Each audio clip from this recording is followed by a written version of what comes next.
오늘 말씀은 요한계시록 2장 1절에서 11절 말씀입니다.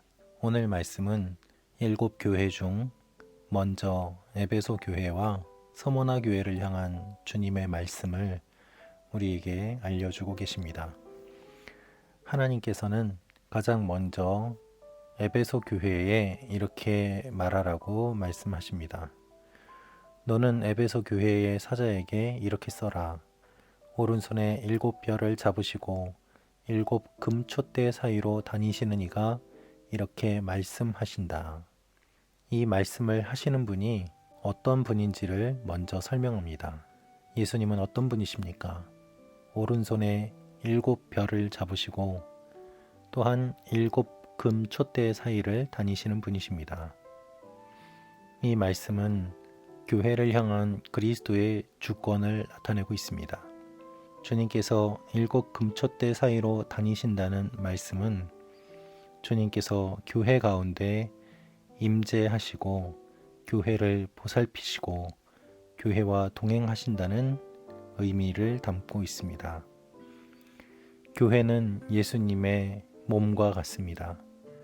주님의 관심은 교회에 있습니다. 주님을 사랑하고 주님을 따르는 교회들을 주님께서 기억하시고 그들을 위로하시고 또한 그들과 함께 하십니다. 에베소 교회를 향해서 주님께서는 이렇게 말씀하십니다. 나는 내 행위들과 내 수고와 내 인내를 안다. 주님이 우리의 행위와 수고와 인내를 아십니다. 모든 것을 아시는 주님께서 이렇게 말씀하십니다. 또 내가 악한 사람들을 참지 못하는 것과 자칭 사도라고 하는 사람들을 시험해 그들이 사도가 아니라 가짜들이라는 것을 밝혀낸 것을 안다. 교회 안에 자칭 사도라고 하는 사람들이 들어와 있었습니다.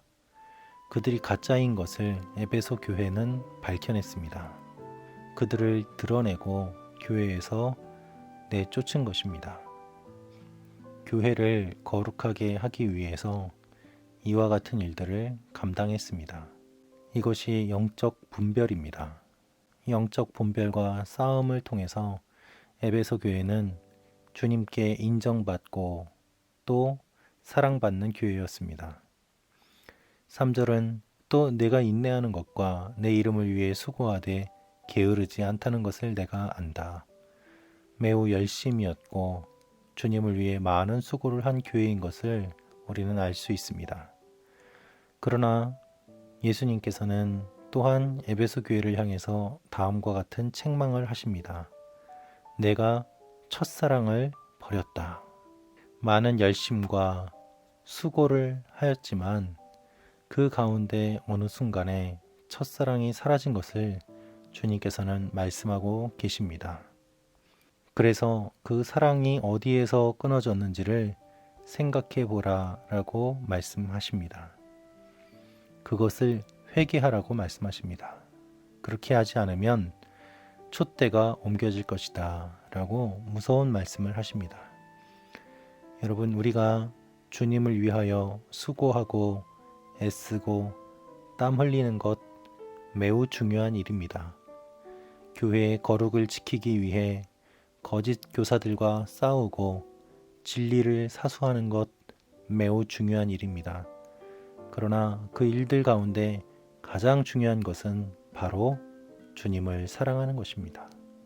주님을 사랑하는 것에서 시작하고 또 진행되지 않으면 결국에는 에베소 교회와 같이 주님께 책망을 받을 수밖에 없다는 것을 주님은 말씀하고 계십니다. 우리는 어떻습니까? 우리는 열심도 없고 주님을 위해서 수고도 하지 않았고 거기에 첫사랑마저 잃어버리지는 않았습니까? 오히려 에베소 교회보다 못한 모습을 가지고 있으면서 나는 괜찮다라고 착각하며 지내고 있지는 않습니까? 가장 먼저 주님을 사랑하는 마음이 있는지를 돌이켜보고 하나님 앞에 나아가야 될 것입니다.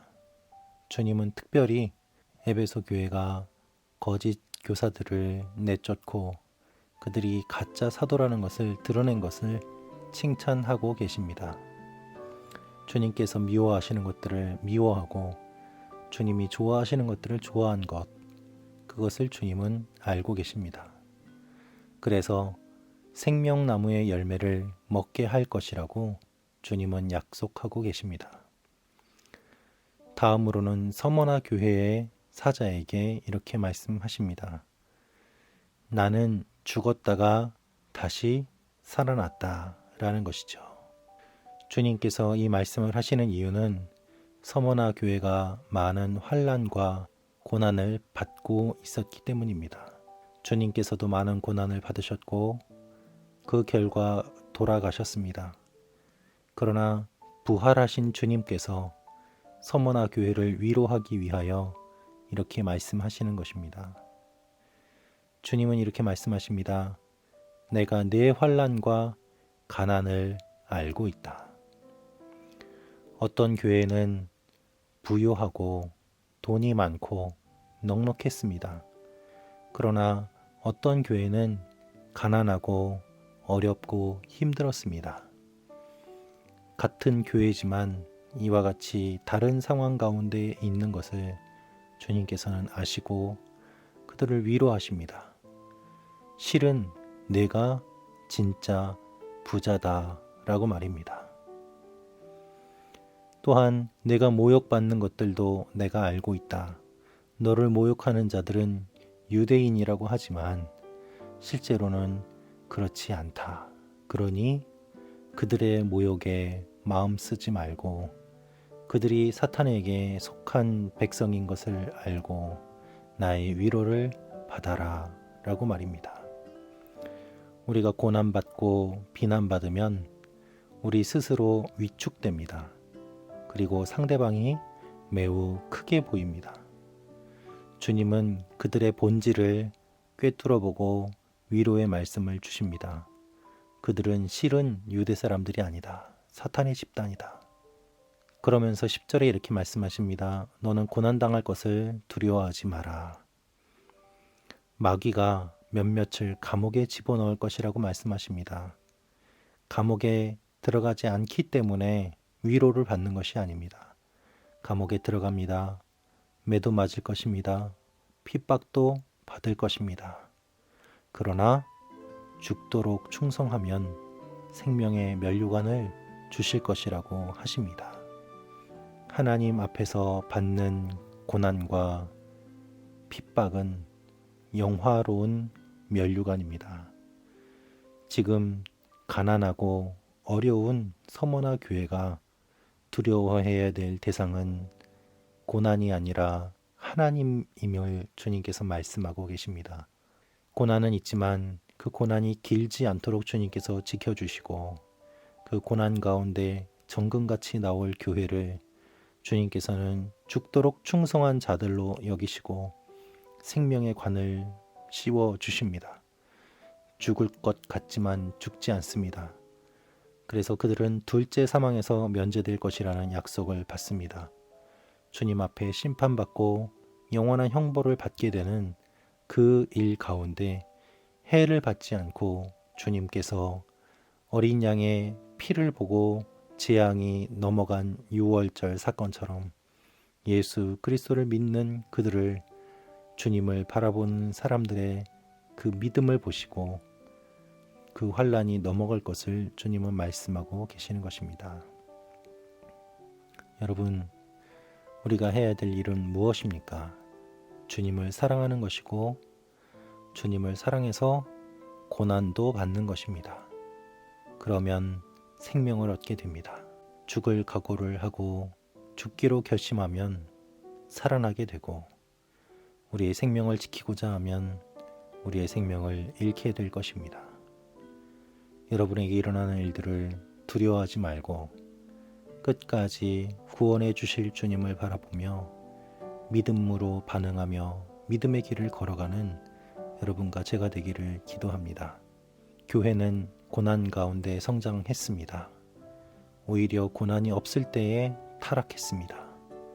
우리가 받는 고난이 복음으로 인한 진정한 고난인지를 기억하고 복음을 위한 고난이 아니라면 회개하며 복음을 위한 고난이라면 감사하고 주님 앞에 나아가는 여러분과 제가 되기를 축원합니다. 기도하겠습니다. 아버지 하나님, 이 땅에서 우리가 환난과 경제적인 궁핍과 고난과 핍박을 받을 것입니다. 그때에 우리를 버려두지 마시고 지켜 주시옵소서. 우리가 고난받음으로 말미암아 주님의 영광이 나타나게 하시고 주님의 영광을 우리가 가로채지 않게 하여 주옵소서. 우리의 죄 때문에 고난받는 것이 아니라 복음으로 인하여 고난받게 하시고 우리의 마음이 식었다면 첫사랑을 회복하며 주님 앞에 나아가는 일들이 일어나게 하여 주옵소서. 주님께서 교회를 사랑하심을 감사드리고 거룩한 주일 주님께 예배드리는 모든 교회가 주님께 인정받고 사랑받는 교회들이 되도록 주여 붙잡아 주시옵소서. 예수님의 이름으로 기도합니다. 아멘.